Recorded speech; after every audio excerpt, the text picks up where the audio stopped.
น้อยเอาละเด้อบัตรนี่พี่น้องเอ้ยโอ้ยไอ้ยังไอ้สิไปเลยได้ที่จบคลิปเลยได้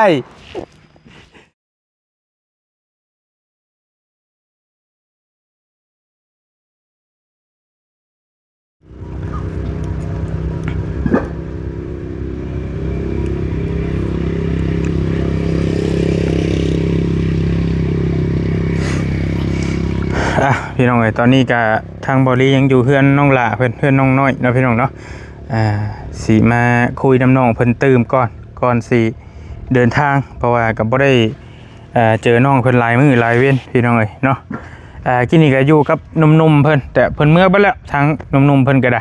วันนี้แหละบริสิมาคุยน้ำน้องหล่าเพิ่นตื่มเนาะก็ต่างมาแจ้ง FC บัดสักครู่ทุกคนเรื่องการช่วยเหลือน้องหล่าเฮานี่แหละพี่น้องเอ้ยเนาะว่าฮอดสายคันใดแล้วก็สิมาถามน้องเพิ่นตื่มเพราะว่าก็เห็นแล้วก็กระบาดได้น้องน้อยเพิ่นนี่ก็ป้าแต่ดนเลยก็รายเดือนพอสมควรแล้วก็การช่วยเหลือก็แบบหยุดย่อนมันบ่เสมอภาพนะมันบ่ราบลื่นมาน้อยนึงแล้วก็หยุดสินะพี่น้องเอ้ยเนาะแต่ก่อนก็ได้ยินน้องเพิ่นเล่าให้ฟังอยู่ว่ามีทาง FC เพิ่นว่าเพิ่นสิซื้อรถจักรรถเบอร์ให้น้องเพิ่นแล้วก็เห็นว่าเงียบๆไปเลยช่วงนี้ก็ได้เนาะแล้วผู้มื้อนี้น้องหล่าเพิ่นก็ยังย่างคือเก่าย่างกลับไปกลับมานี่แหละย่างกับมาแต่หน้าบางทีก็ย่างมาแต่เฮือนเพราะบ่มีรถได้ซั่นน่ะบ่มีรถบ่มีล่างก็ทีมงานเองก็ได้ซื้อบล็อกมาโฮมไว้ให้น้องหล่าเพิ่นจักสิแม่นได้จักก้อนแหละคนมาแต่พุ่นน้ำเนบ่จักก้อนน้องทั้งเบิดหั่น300กว่าเลี้ยงไว้อยู่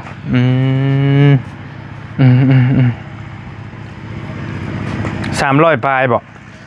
ประมาณ1,000บ่ลีเบิ่งแบบว่า1,000ก็บ่ฮู้ว่าสิได้ซำใดนะแต่ว่าอย่างน้อยๆก็ยังให้ได้จัก1,000ก้อนก่อนเฮือนซ่านน้องเพิ่นบ่มีไม้ตอกบ่มีไม้กวดไม้หยังบ่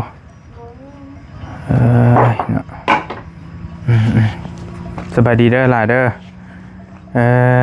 ทีนี้เดี๋ยวมาคุยกับน้องเพิ่นเดียวๆก่อนบัดนี้เหลือ2คนละทีนี้ก็คุยกันหลายคนคุยเฮฮากันลิ้นเด้อพี่น้องยังบ่ทันได้เว้าเรื่องเวียกเรื่องงานพอปานใดเนาะทางน้องน้อยเฮานี่ก็ได้โครงห่างเฮานี่ก็ถือว่าโอเคแล้ว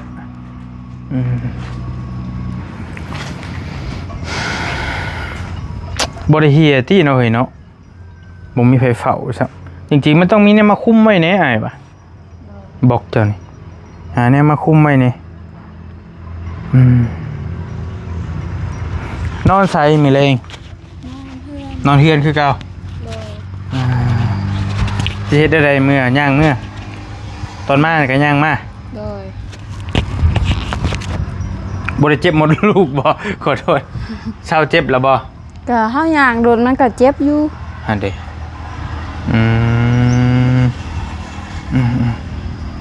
เพราะว่าน้องเพิ่นน่ะเป็นอันน่ะมดลูกบ่ดีนั่นแหละแต่ก่อนเพิ่นก็ให้ผ่าตัดแต่ว่าเดี๋ยวนี้มันก็โอเคแล้วนะไปหาหม้องนั่งคุยกันหน่อยนึงก่อน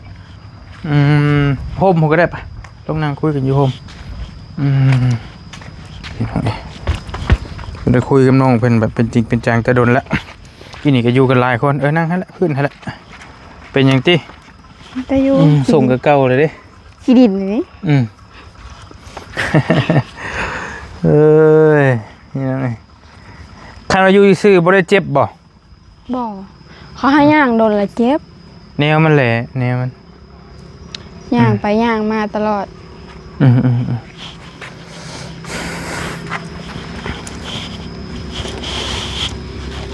อันน่ะเบิ่งไอ้บอลี่ขออนุญาตเดี๋ยวขอถามเรื่องส่วนตัวน้องหล่าเพิ่นหน่อยนึงก็เรื่องผู้หญิงหน่อยนึงเป็นจังไงอันน่ะมันอันน่ะอันรอบเดือนเจ้ามาจักเทื่อเดี๋ยวนี้ต่อเดือน2เทื่อกับ3เทื่อกับ2อันนี้ถือว่าหลายอยู่เด้นี่พี่น้องเนาะ ยังมา2-3เทื่ออยู่ โดย อืมแต่ก่อนเท่าไหร่ 4-5แต่ก่อน ผู้เยอะ4-5เทื่อผู้ มันเป็นต่อเนื่องนี่แต่ก่อนเดี๋ยวนี้มันก็ลดลงแล้ว อืมอืมอืมอืมแต่เจ้าก็รู้สึกว่าอยู่ใครแน่บ่ได้แบบว่าทรมานอีหยังปานใดแม่นบ่ โดย เดือนหนึง2เทื่อได้พี่น้องเท่ากับสมมุติว่า15มื้อนี่มาเทื่อนึงบ่ โดย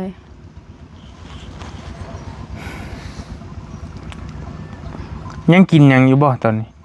เป็นหืดเป็นยาเป็นทางไม้ฮักตอก บ่ได้กิน ยาแล้ว โดย เอาเลยล่าสุดนี่มีน้องคนหนึ่ง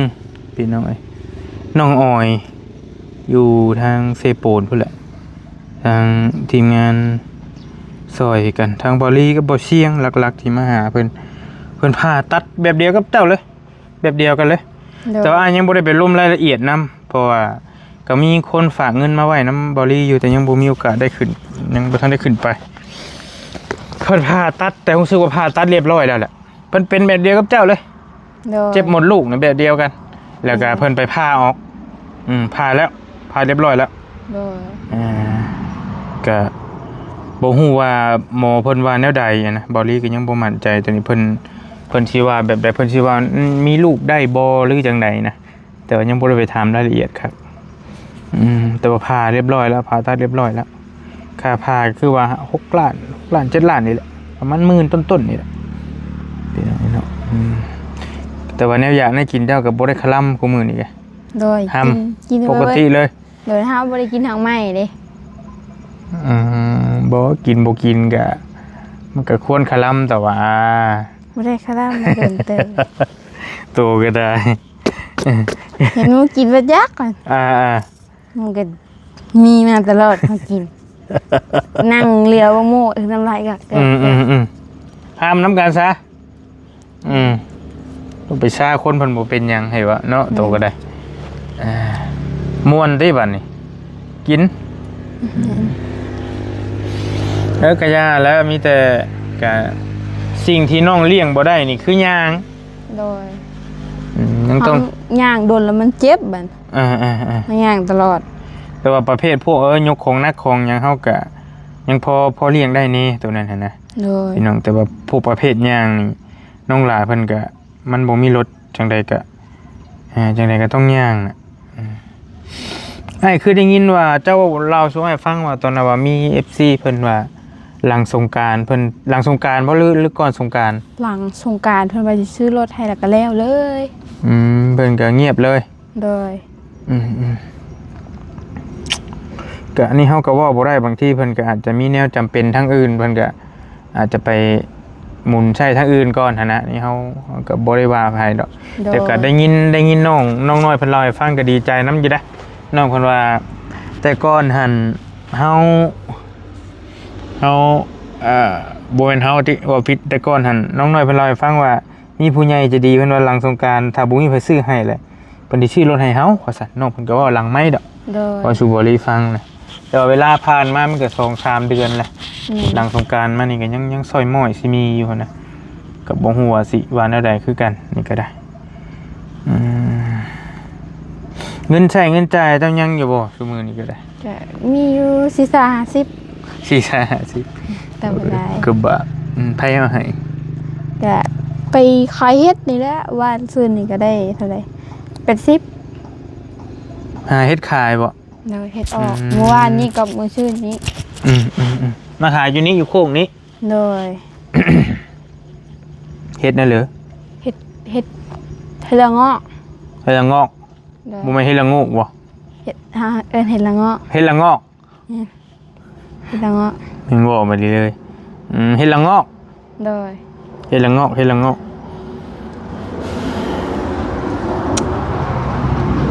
โอ้โหสิว่าน้ำได้แล้ววันนี้ก็ได้แต่ว่าก็ยังใครแต่ว่ามันได้มุงหลังคาและเฮือนซานก็ได้นี่เนาะนำทีมงานยังมีเงินนำไผ่เนี่ยตอนนี้ฮะ นี่บ่าวน้ำบ่าวพัดไส้4ล้านกว่าๆเนี่ย4ล้าน4ล้าน4แสน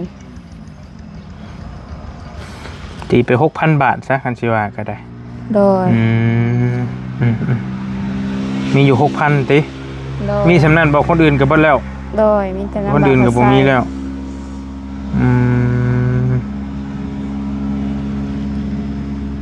โอเคพี่น้องเลยก็ยังเที่ยวลบไปลบมาอยู่เจ้าก็ได้เมื่อบ้านนี่ โดยออกหน้านี่ว่านี่ แต่ก็ย่างหาแล้ว โดย ใช้เท้าเดินไปย่างลายมันก็เครื่องแม่นบ่ โดย เครื่อง มือก็จนขี้ข้านมาแล้วเมื่อยอย่างมือก็มาแต่หน้าพวกมาแต่ในโคกไก่ เมย์แล้วย่างเมื่อเราได้กินนี่ได้เมื่อไรพี่น้องเมตูแล้ว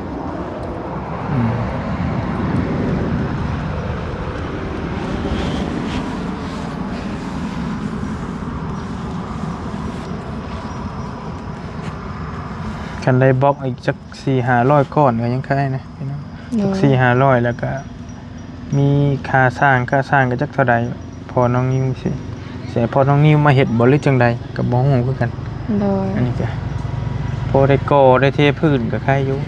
สิมานอนบ่คันแล้วมาทันแล้วมาบัดไฟอีกเด้ใช่อ้ายว่าบัดเจ้าสินอนได้บ่บ่มีไฟก็ถ้าเบิ่งมีไฟก็คือเก่ามันมืดดิแต่สิงอมไปว่าบัดสมมุติว่ามานอนผู้เดียวบัดนี้เนาะบ่ให้เป็นตาย่านแต่ว่าเฮ้ยแม่นเลยพ่อแม่นอนนำไข่ก็บ่ไข่บ่ได้บ่มีไฟดิใช้โซลาร์เซลล์เอาคือเฮือนสายฟ้า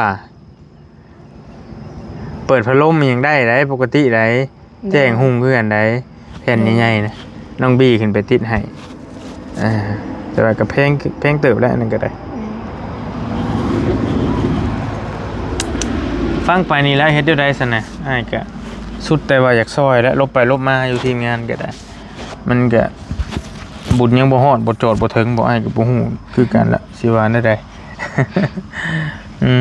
ก็อยากให้ได้เบิดทุกคนนั่นแหละพี่น้อยยังก็เขตใกล้นี่ยังเฮือนน้องอูน้องอีที่ยังมีแน่นะแต่ว่าเฮือนน้องอูน้องอีนี่ก็เริ่มมีเอื้อยเพิ่นอันนี้มาแล้วเดี๋ยวสิเข้าไปแจ้งเพิ่นอยู่จะน้อยนี่ขนาดเท่าเดียวกันและกับเพื่อนนั่งหน่อยนี่ก็ได้โดยขนาดเฮือนขนาดซานก็แบบเดียวกันเลยนะพี่ต้องแค่ว่าสังกะสีอาจจะคนละสีซื่อเห็นแล้วบ่ขามุงนี่เจ้าเห็นแล้วบ่เห็นแล้วสีฟ้าบ่เราสีไปเลยจะเข้าไปทางใดวะโอ้เฮากายไปอยู่จะย่างแม่นเฮาก็ย่างลัดมามันก็คอยเห็นคือกันแล้วทางสีฟ้าเด้มันก็คอยเห็นอยู่โอ้ย่างลัดมาหั่นบ่โดยมือก็ลัดมานี่มันมีทางลัดทางทุ่งนาโอเคกับน้องอันนั้นก็น้องกิ๊กน้ำเนตอนนั้นก็มองอ้ายไปเบิ่งดินน้องกิ๊กกันบ่เจ้าย่างมันจักเห็นบ่อ้ายไปเบิ่งดินน้องกิ๊กข้างเลยหลังโรงเรียนน่ะย่างมาทางนั้นบ่แม่นทางนี้ก็ได้ทางนี้ก็ได้เพราะว่าบริพาน้องกิ๊กไปเบิ่งดินมื้อนั้นน่ะไปเบิ่งแหละน้องกิ๊กว่าทางนี้แล้วน้องน้อยมากอะเขาบ่ตาบ่ยังมาส่งหั่นนะแม่นน้องเพิ่นเล่าให้ฟังอยู่แม่นแล้วไปเบิ่งดินในหั่นก็มันราคาก็ค่อนข้างแพงนิดนึงมัน4-50,000เราสิขายแล้วก็บ่ได้ซั่นบ่ผู้ใหญ่เพิ่นว่ามันแพงโพดผู้เพิ่นที่ซื้อให้นะจริงๆนะเงินเพิ่นน่ะมีอยู่แต่ว่าเพิ่นว่าย่านมัน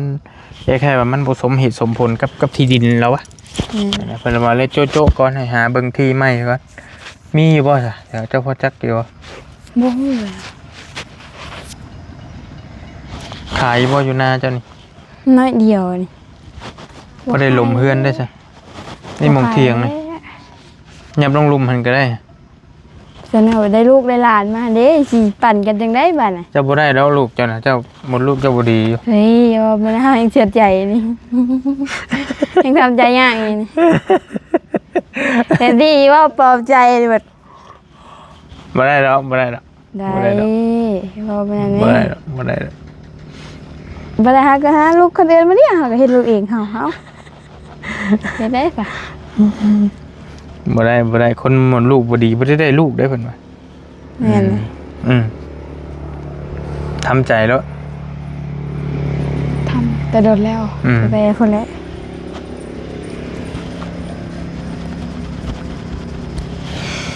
ได้อยู่ดอกก็หยอกซื่อขั้นตามใดที่มดลูกยังบ่ทันออกได้อยู่ดอกคันพาออกแล้วนั่นเลย พี่น้อยพยายามมาแล้วเจ้าก็คันแนวมันได้บ่จำเป็นก็บ่ยกแนวนักแนวหนาก็ก็ย่างก็บ่ต้องย่างหลายบ่ย่างสิเฮ็ดได้อ้ายเพิ่นบอกให้มาก็โยกกว้างๆเอาโอ้เฮาย่างนี่เต่าว่ายังไวกว่าเต่ากับเฮานี่เต่าแล้วหอดก่อนแม่นอันนั้นก็เสียงกันย่างเต่าไวกว่าขานี้น้อยจังเลยทีน้อยมาบอกเพื่อที่ฮอดย่างมาเลยไล่เรียกกันแล้วกันน้องกิ๊กน้องน้อย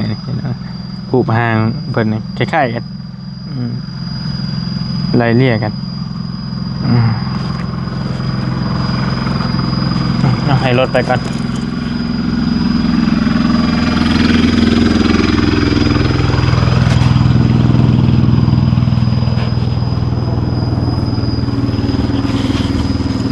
น้ำในเฮากับปกติอยู่เนาะแต่มันจะขุ่นเฮายอมดมมันขุ่นยามฝนเด้เฮาว่ามันเจือนบ่หรือว่าอะไรล่ะบ่ดอกเพื่อนอ้ายก็คือกันมันจะขุ่นแบบนี้แต่ยามฝนนะแต่ว่ามันก็เป็นบางทรายบอกก็บ่ฮู้คือกันเพื่อนบริกับป้าถ้าฝนตกแห้งๆนี่แบบขุ่นอาบน้ำกับแบบป้าน้ำเป็นแดงมูชิวาน้ำบาดาลมันเป็นนั่นนี่แหละโบเป็นน้ำประปาอยู่หน้าปกติบ่ล่ะโดยปกติรถหน้าเขาได้บ่นี่น่าจะนี่โอ้ทางอ่ะบ่บ่ได้หรอกบ่ได้จ้อยขุดออกเลยอีกอย่างก็ทางมันยากนี่รถจักรขนาดเราจักไปยังยากเลยหากพ้นไปตกลายมือเติบเลยก็เจ้าขุดออกอีกได้ทางมันยากมันแคบบันขุดออกแคบทางนะขุดจะเจ้าเขาหอนเขานะยังเรือน้อยนึงท่องบนนั่นนะเรือกระทางมันขี้ตมบันยันมันยากบ่ได้เข้ามาเป็นเดือนทรงหลายเดือนแล้วบ่จ๊ะสุดหลายมีแต่มาพี่บ่ดีแกว่ารถมันเข้าบ่ได้เด้อ้ายจะได้อยู่ไสเดี๋ยวนี้อยู่นะบ่ได้ไปไทยเลยบ่เราก็ได้บ่อยู่เฮ็ดนาบ่มีไผไถนาไถนาเปลี่ยนพ่อเลยใช่แล้วและเนาะเฮ็ดเนาะแม่นแล้วพ่อก็บ่เป็นโดยทงนี่ก็บ่ทงแม่นบ่เราไทยนี่เฮานี่เฮาไถเจ้าก็ไทยคือกันไถแล้วจนน่าแข่งซ้ำเนาอันรถดีดเข้าปาวิกนี่บ่ย้อ้ายบ่มาจักเทื่อเห็นพอเฮ็ดเราเจ็บมือแล้วเด้อันหมูดึงมือเราเกือบขาดในก้อยหมูดึงมือแม่นหมูจนเกือบขาดแล้วมันกิ้วยังเหลือน้อยนึงหมูดึงมือแบบไหนวะเอามันดึงไปกินห้ามได้แล้วจูงแล้วมันดึงน่ะมันหิวห้ามมันดึงเชือกแล้วเราโบเพ่แห้งหมูอ่ะนี่นี่แหละแล้วซีเมนต์แล้วเกี่ยวใส่มือหรือว่าอะไรโอ้ยเว้ยไอเห็นน้ำคลิปไปว่าตอนน่ะคลิปว่าผัดไส้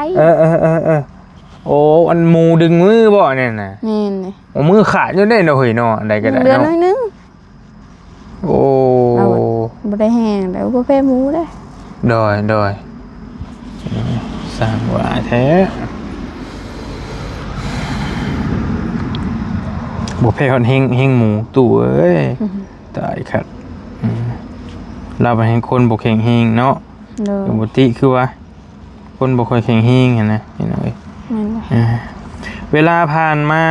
การมาพบน้องน้อยนี่มันก็5 เดือน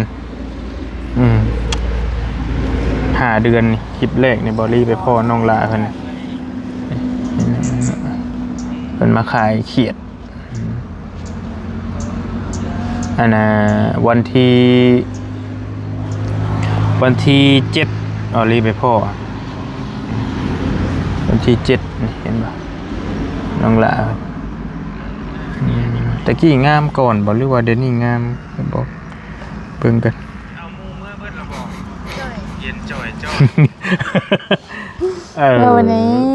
บ่7 มกรา5 เดือน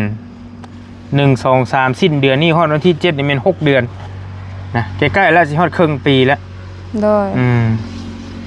พี่น้องคนเบิ่ง340,000 วิวบ่ตกสิธรรมดาคนน้อยๆในช่องสำรองวลี300,000 ปลายนี่ก็เวลาผ่านมา3 เดือน4-5 เดือนครึ่งปีเอ้า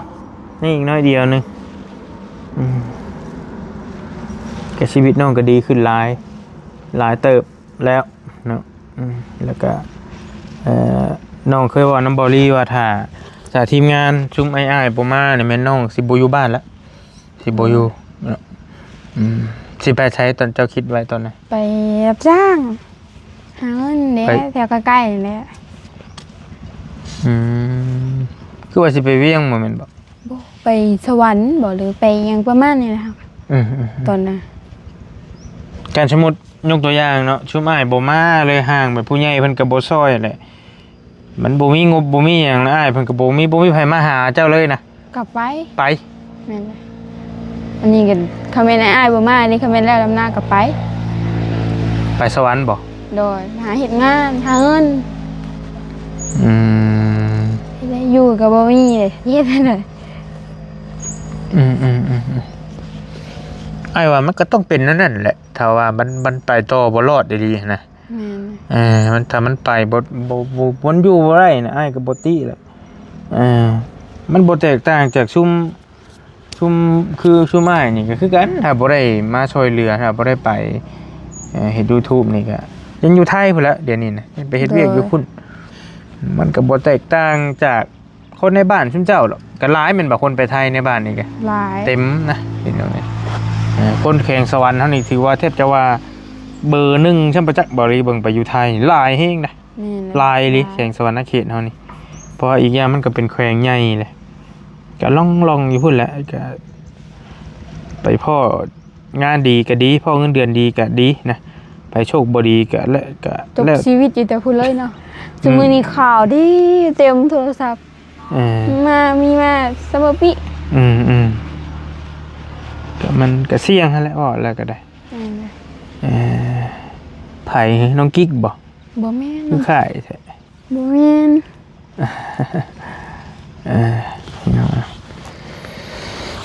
กันนั่นแล้วเด้อหน่อยเด้อแต่ว่าทางการช่วยเหลือน้ำอ้ายนี่ก็ยังสมอยสิมีอยู่ยังบ่มีหยังเพราะว่าอีกอย่างก็บ่ค่อยได้มาหาน้องหลาเพิ่นมีเล็กน้อยแต่ก่อนพุ่นแหละมีผลลิตนหลายอยู่น้องเพิ่นแต่ว่าการช่วยเหลือก็ยังบ่หลายนะแล้วหลายคนก็ฝากฟังอยู่ว่าอย่าป้าอย่าทิ่มน้องหลาเพิ่นเด้อว่าซั่นก็บ่ป้าบ่ทิ่มดอกพี่น้องมีเวลาบ่ลีก็มีอยู่ได้เพิ่นโทรหาอ้ายๆเพิ่นบ่เข้ามาเพิ่นก็โทรมาหลายคน 4-5 คนเลยโทรมาว่าได้อ้ายเพิ่นบ่เข้ามาบ่เป็นได้คือเพิ่นบ่เข้ามาหาน้องน้อยนี่ก็เพิ่นก็จะถามว่าผิดเดี๋ยวบ่หรือว่าอีหยังนี่เพิ่นก็จะถามอ้ายเพิ่นคาเวียกเด้เขาเบาต้าเบานะเพิ่นก็ดำให้ดำหน้าเด้มันลายบ่ต้าก็ดำหน้าช่วงนี้เนาะโดย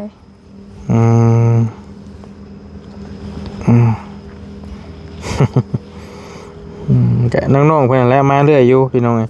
บ่ลีช่วงนี้ก็แล้วแต่โอกาสนะมีเวลาก็มาบ่มีเวลาก็แล้วไปเพราะว่ามันก็มีเวียกทางอื่นนำแน่บ่ลีก็ได้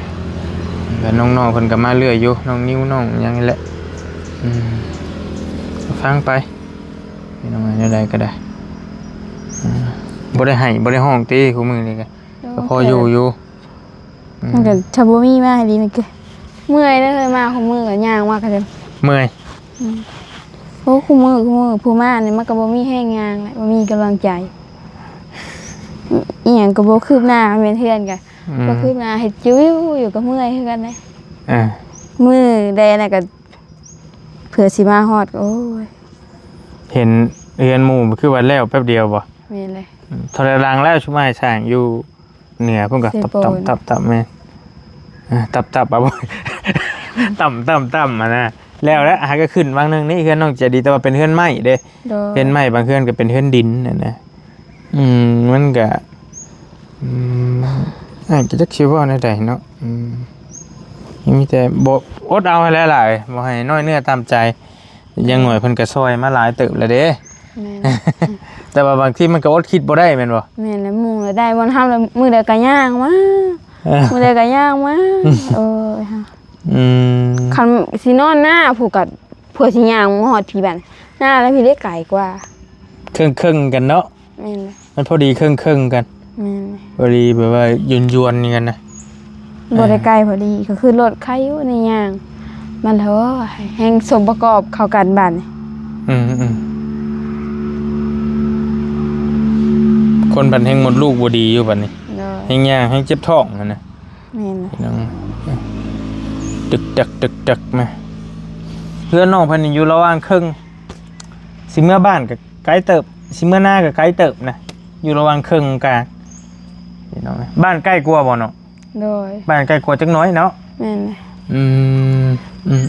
นอนเฮือนกับไผซุมื้อนี่ ผู้เดียวมือจ้ะผู้เฒ่าไม่เฒ่าเพิ่นก็ดำหน้า ไปเห็นหน้าน้องอยู่หน้าพุ่นเลย โดยเพิ่นเมื่อย่างเดี๋ยวมันไกล เราเฒ่าแล้วแห้งแล้วเนาะ โดย อยู่ให้อยู่หน้าพุ่นปะสมควรเกเวลาซะนะ โดย อย่าเศร้าแม่เฮ้ย เศร้าเลย โอ้ยอาชิจบคลิปเลยเด้ทำไม เอาตาแดงๆแล้ววันนี้พี่น้องเอ้ยอย่าเป็นจังซาน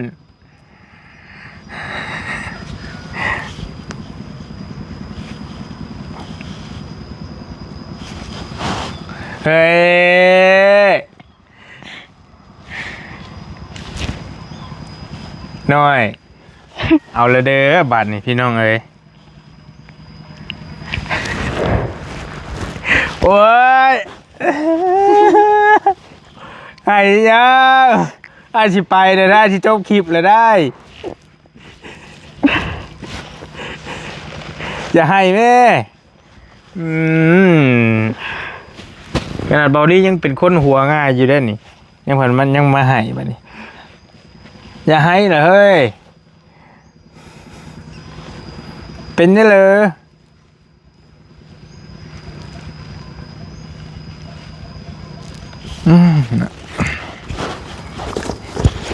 บ่ให้เบิ่ง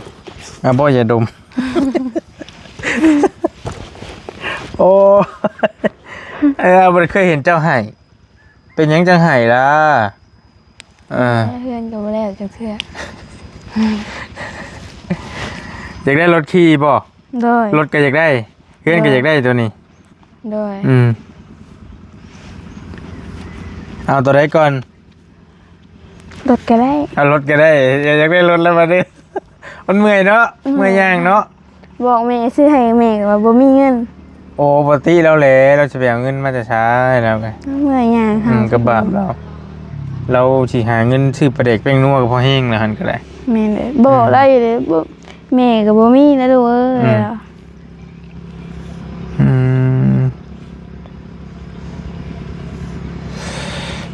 เดี๋ยวก็บอกเลขง่ายให้มันถึกเนี่ยจัก3-4 ตัว5 ตัว เฮาก็บ่ฮู้อยากบอกอยู่แต่เฮาบ่ฮู้เลยบอกนั่นแหละ รถจักรมันก็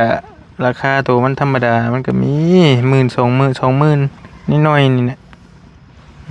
บ่ได้ว่าแพงพอพิลึกดอกแต่ว่ามันก็มันก็แพงสำหรับคนบ่มีเงินน่ะโอ้เอาให้ถึกเลข6ตัวที่ซื้อมาให้เด็กก็เมื่อยเว้าได้มันบ่ถึกจักเทื่อ นี่แหละอายเถอะ ฮอดบ่ได้ซื้อเดี๋ยวนี้ฮะ เฮาก็เมื่อยแล้วอายว่าตั้งแต่โดนบ่ซื้อ มันบ่ถึกเฮ็ดได้สารมันบ่ถึกให้ก็บ่จักแนวว่าคือกันละโชคขนาดช่องโตมันยังบ่ถึกอันนั้นภาษายัง6โตสร้างบุญไว้ได้หลายเด้อ เลย จักอยู่ว่ามันยังคือบุญนะ ลงวัดลงว่าเลย ลงไปเห็นยังวัดลงไปเห็นยัง ลงอันตังหันลงเพลนลงตักน้ำตักในลงเม่นลงไปเห็ดบุญเด้ลงไปเห็ดบุญ กันนั่นแหล้วลงวัดมันก็มีหลายอย่างเลย โดย ลงไปนั่งเล่นเกมอยู่วัดนี่กับบ้านบ่ไหวได้อลงวัดก็ได้ พอแล้ว ลงไปถวายทานเนาะใส่บาตรหยาดน้ำบ้านเฮาเอิ้นก็ได้ แม่นเลย อยากมีรูปงามผิวพรรณงามก็บ่ให้เป็นคนอยากให้เพิ่นว่าบ่โกรธง่ายนะ โดย อยากรวยก็ให้ทำทานสร้างบุญให้ทานได้หลายตามเพิ่นเว้าได้ โดย กันว่าอยากงามแล้วบ่ให้เป็นคนอยากให้เป็นผู้ใดอยากให้ผู้นั้นสิเป็นคนขี้ร้าย โดย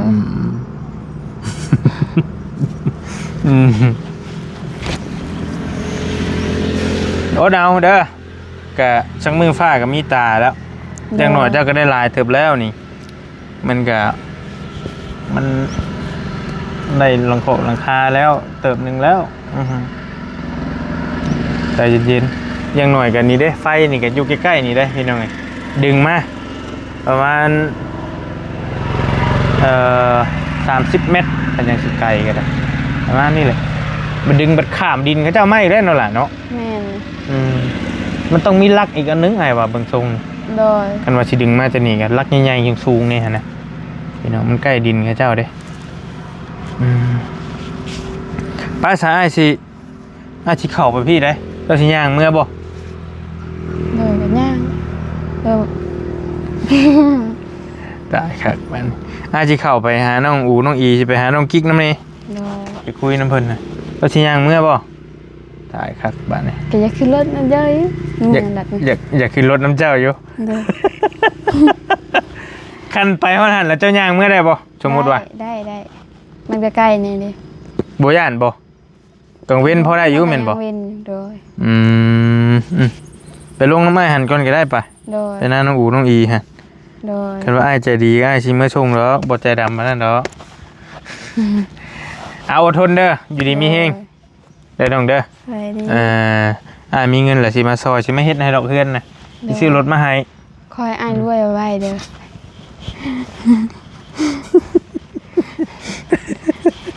เฮ้ยเนาะ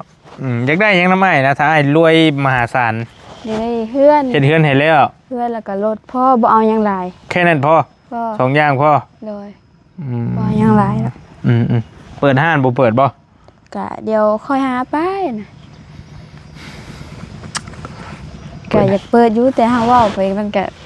เอาสองอย่างก่อนเนาะ เด้อ ได้รถจักรขี่ก่อน เอาช่องอย่างให้รอดก่อน โอเคเอารถจักรขี่เอาสียังเฮ้ย สีฟ้าก็ได้ สีฟ้าติ โดย สีฟ้ากับสียังสีมักเอหลี สียังก็มันจะออกสีเฮาลืมเลยสีมันจะเป็นสีขาวแบบสียังว่า คือรถบาตูนป่ะรถบาไล่ป่ะ บ่แม่นแบบนั้น อ๋อสีเทาสีเทาแลมโบ เด้อ โอเคนึกออกแล้วสีเทาสีออกใหม่นะ เด้อ ไปแล้วจังว่ากันอะไรก็ได้ อยู่ดีมีเฮงบ๊ายบายฝากน้องเพันเน่พี่น้องไปแล้ว